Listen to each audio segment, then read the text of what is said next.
அனைவருக்கும் வணக்கம். இது ஜாமக்கோல் அடிப்படை வகுப்பு பலன் பார்க்கும் பகுதி. இப்போ கிரெடிட் கார்டு அப்ளை பண்ணியிருக்கேன், கிடைக்குமா அப்படின்னு ஒரு நண்பர் ஒருத்தர் கேட்டிருக்காரு. அதற்கான பலன் பார்ப்போம். உதயம் மிதுன உதயம். இப்போ கிரெடிட் கார்டு அப்படின்னு சொல்லி பார்க்கும்போது பேங்க் சம்மந்தப்படும், வங்கி சம்மந்தப்படும். அதற்கான கிரகம் சுக்கிரன். சரிங்களா? கடனுக்கு கிரகம் பார்த்தீங்கன்னா புதன். காலபுருஷனுக்கு 6ஆம் அதிபதி புதன். அவர் தான் கடன்கார கிரகம். அப்புறம் கேது இருக்கார் இல்லையா? கேது எங்கே இருக்காரோ அங்கெல்லாம் கடன், நோய், எதிரி, இந்த மாதிரி பிரச்சனைகள் எல்லாமே வரும். ஆனால் அது பிரச்சனைகளாக தான் வரும். சரிங்களா? இப்போ பார்த்தீங்கன்னா இங்கே புதன் ஜாமக்கோல உச்சம் ஆயிருக்காரு. அப்போ கிடைக்குமானா கிடைக்கும்.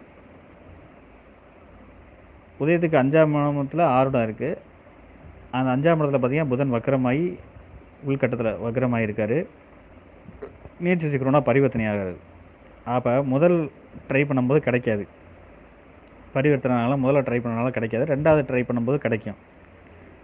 ஆனால் அந்த புதன் வக்கரமாகிருக்காரு, வெளிக்கட்டத்தில் உச்சமாயிருக்காரு. கடன்கார கிரகம் உச்சமாயிருக்கு. கிடைக்கும் கிடைக்கலங்கிறத கன்ஃபார்ம் பண்ணுறோம். உதயத்தில் சனி இருக்கார். சனி இருந்தாலே கொஞ்சம் தாமதமான விஷயங்கள் தான். ஆனால் சனிங்கிறது இங்கே எத்தாம் அதிபதி? 8ஆம் அதிபதி 9ஆம் அதிபதியாக வராரு. கவிப்பு பாருங்கள் 8ல் இருக்குது. அங்கே உள்கட்டத்துலேயும் சனி ஆட்சியாக இருக்கார். அப்போ 8ஆம் அதிபதி ஆட்சியாக இருக்கார். உதயத்தில் ஜாமக்கோலில் இருக்கார். அப்போ 6ஆம் இடங்கிறது கடன், 8ஆம் இடங்கிறது பெரிய கடன். அப்போ ஒரு கிரெடிட் கார்டு அப்ளை பண்ண பெரிய அமௌண்ட்டுக்கு அப்ளை பண்ணியிருப்பார். ஒரு 1,00,000 ரூபாய்க்கு மேலே இருக்குன்னு வச்சுக்கிங்களேன். ரொம்ப நாளாக ட்ரை பண்ணி இருக்கிறதுக்கும் வாய்ப்பு இருக்குது. இல்லைன்னா ரொம்ப நாள் கழித்து தான் கிடைக்கும். கன்ஃபார்மாக கிடைக்கும், ஆனால் லேட்டாக கிடைக்கும். இதில் ரொம்ப கேர்ஃபுல்லாக இருக்கணும். ஏன்னா 6ஆம் இடத்துல கேது, மாந்தி 2 பேருமே இருக்காங்க. கேது எங்கே இருக்காரோ அந்த இடத்த, அதுவும் இல்லாமல் அவர் கடனுக்கு அவர் தான் கடன் நோய் எதிரியே வளர்ப்பார். அந்த மாதிரி பிரச்சனைகளை கொண்டு வந்து விடுவார். அங்கே மாந்தியும் சேர்ந்துருக்கு. அதனால் ரொம்ப கேர்ஃபுல்லாக இருக்கணும். சட்ட கிரகம் வேறு, சட்டப்படியான நடவடிக்கைகள் இதெல்லாம் எடுக்க வச்சுருவார். இந்த சனி உதயத்தில் இருக்கிறது லேட் ஆகும். ப்ளஸ் அவர் 8ஆம் அதிபதி அப்படின்னால இதன் மூலம் அவமானம் இதெல்லாம் தரத்துக்கும் வாய்ப்பு இருக்குது. ஏன்னா 7ஆம் அதிபதி குரு பாதகாதிபதி. அவர் பெரும்பணம். சுக்கிரன் சிறு பணம், குரு பெரும்பணம். அங்கே இருந்துட்டு அவரும் உதயத்தை பார்க்குறாரு பாருங்கள். அவர் பெரும் பணம் வாங்கி அதன் மூலமாக பிரச்சனைகளை சந்திக்க நேரிடலாம். கேர்ஃபுல்லாக இருக்கணும். வாங்கினாலும் கிடைக்குங்கிறதுக்காக பதில் சொல்லிடுறேன். அப்புறம் அடுத்த விஷயங்கள் என்ன நடக்க போகிறது அதையும் நான் சொல்லிடுறேன். ஏன்னா இது ஆய்வுக்காக எடுத்துருக்கோம். பிரச்சனைன்னு சொல்லி கேட்ட வரும்போது கிடைக்குமா கிடைக்காதான்னு மட்டும் சொல்லியிருக்கோம். சரிங்களா? இதில் 6 இடத்துக்கு 2ல் மாந்தி, 2ஆம் இடம் வருவாய்ஸ்தானம், பணம் வரக்கூடிய இடம். உதயத்துக்கு 2ஆம் இடம் பணம் வரக்கூடிய இடம்.